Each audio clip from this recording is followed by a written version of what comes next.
Assalamualaikum warahmatullahi wabarakatuh. Jumpa lagi di channel Mamang Kita, channel yang akan selalu berbagi seputar alam dan manfaatnya. Rahasia membuahkan atau melebatkan buah tanaman dengan cara seperti ini, lalu diracik, dijadikan pupuk paduan beberapa bahan, lalu disiramkan ke bagian pangkal atau akarnya ke tanaman yang sulit berbuah maupun yang sudah berbuah tapi buahnya itu kurang maksimal, kurang lebat, bisa disiram dengan racikan pupuk ini. Dan bahan-bahan yang digunakan, saya menggunakan beberapa bahan ya teman-teman, dikarenakan untuk memupuk ke tanaman sulit berbuah agar berbuah lebat dan berbuah banyak. Jadi kekuatannya harus ditopang menggunakan beberapa bahan seperti ini ya teman-teman.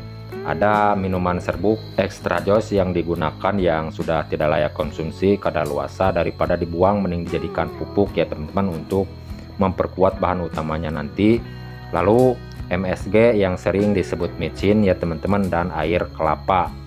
Banyaknya yang digunakan masing-masing ketiga bahan ini, satu saset extra jos, satu saset MSG, dan satu buah kelapa airnya yang digunakan ya teman-teman.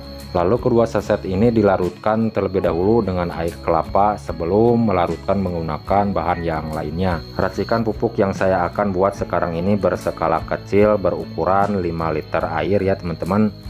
Tapi jangan khawatir, walaupun berukuran 5 liter, nantinya cara menggunakan boleh disandingkan atau dicampur lagi berserta air biasa agar lebih banyak lagi nantinya. Dan kegunaannya boleh diterapkan untuk ke beberapa jenis tanaman, semua jenis tanaman ya teman-teman. Sulit berbunga, sulit berbuah, bisa disiram dengan racikan pupuk ini agar berbuah lebat, berbuah banyak. Ini cara saya yang pernah saya coba ya teman-teman, meracik atau membuat pupuk untuk merangsang pembuahan agar tanaman berbuah lebat, berbuah banyak. Satu bungkus MSG atau yang sering disebut micin berukuran 30 gram, bungkus kecil semuanya digunakan, murah meriah, harganya cuma 2.000 perak rupiah, beserta satu saset serbuk extra jos yang sudah tidak layak konsumsi, kadaluarsa ya teman-teman.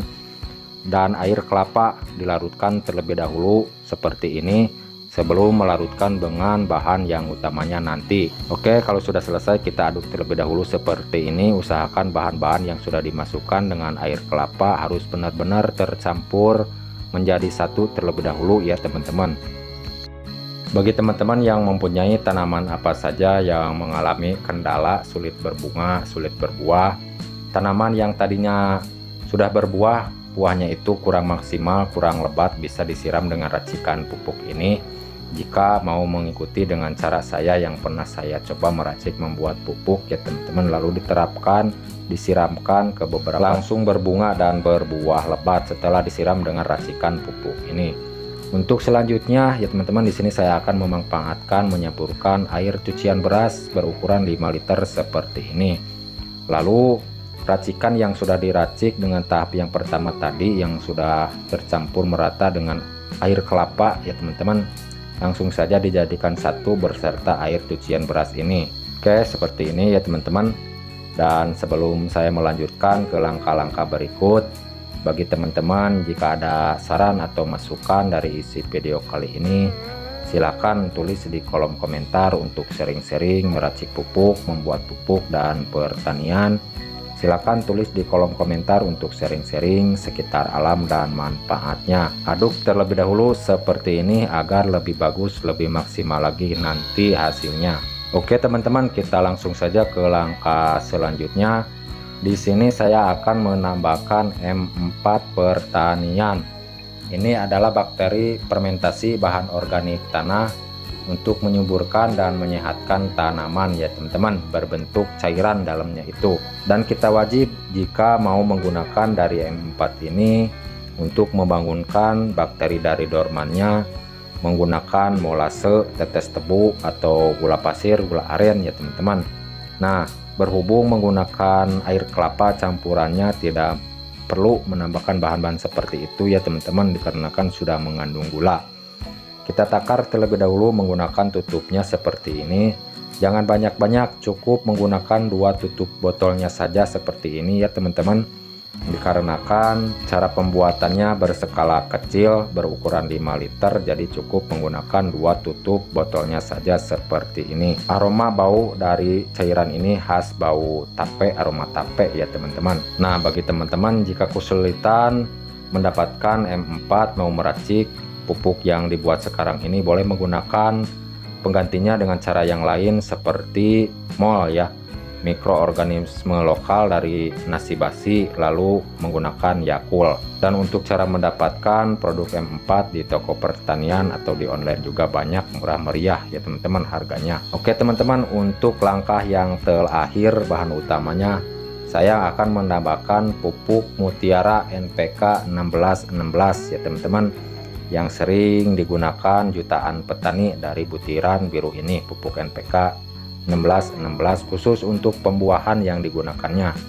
Kita takar terlebih dahulu menggunakan wadah seperti ini, kira-kira setengah gelas yang digunakan ya teman-teman, jangan banyak-banyak dikarenakan kekuatannya sudah ditopang menggunakan bahan-bahan seperti MSG, air kelapa, M4, dan 1 saset serbuk ekstrajos ya teman-teman. Cara seperti ini juga bisa dibilang memperkuat pupuk NPK 1616 agar lebih super turbo powerful, mendorong bunga dan pembuahan. Walaupun takaran dari pupuk NPK-nya sedikit yang digunakan tidak masalah ya teman-teman, dikarenakan sudah kuat menggunakan campuran beberapa bahan kekuatannya. Sebelum melarutkan menjadi satu, jadi dari pupuk ini harus benar-benar larut terlebih dahulu berserta air sebelum menyampurkan dengan racikan yang sudah terracik dengan air cucian beras berukuran 5 liter ya teman-teman. Aduk seperti ini, usahakan harus benar-benar larut berserta air, santai saja. Yang penting hasilnya bagus maksimal ya teman-teman nanti jadi pupuknya. Dan kalau sudah selesai, untuk langkah selanjutnya semua bahan sudah dilarut menjadi satu ya teman-teman. Sebelum digunakan itu difermentasikan terlebih dahulu selama 10 hari atau 14 hari. Difermentasikan menggunakan wadah yang ada tutupnya. Bebas mau menggunakan wadah apa saja, yang penting ada tutupnya saja. Simpan di tempat yang teduh selama tahap fermentasi. Dan jangan lupa harus dikontrol setiap harinya, dikarenakan akan mengeluarkan gas ya teman-teman. Buka tutup dari tutupnya itu agar tidak meledak. Dan kalau sudah selesai dengan tahap fermentasi, untuk perbandingannya 1:5 kalau untuk tanaman pemupukan tanaman yang mandul. Kalau untuk tanaman yang sudah berbuah tapi buahnya tidak lebat ya teman-teman, 1:10. Untuk dosisnya, pengocoran per tanaman disesuaikan saja secukupnya, tergantung besar kecil tanamannya. Yang penting dengan rutin saja menggunakan racikan pupuk ini seminggu sekali atau 10 hari sekali ya teman-teman untuk dikocorkan. Oke, sekian penyampaian dari saya, semoga bermanfaat. Mohon maaf jika ada salah kata-kata. Sampai jumpa di lain video. Assalamualaikum warahmatullahi wabarakatuh.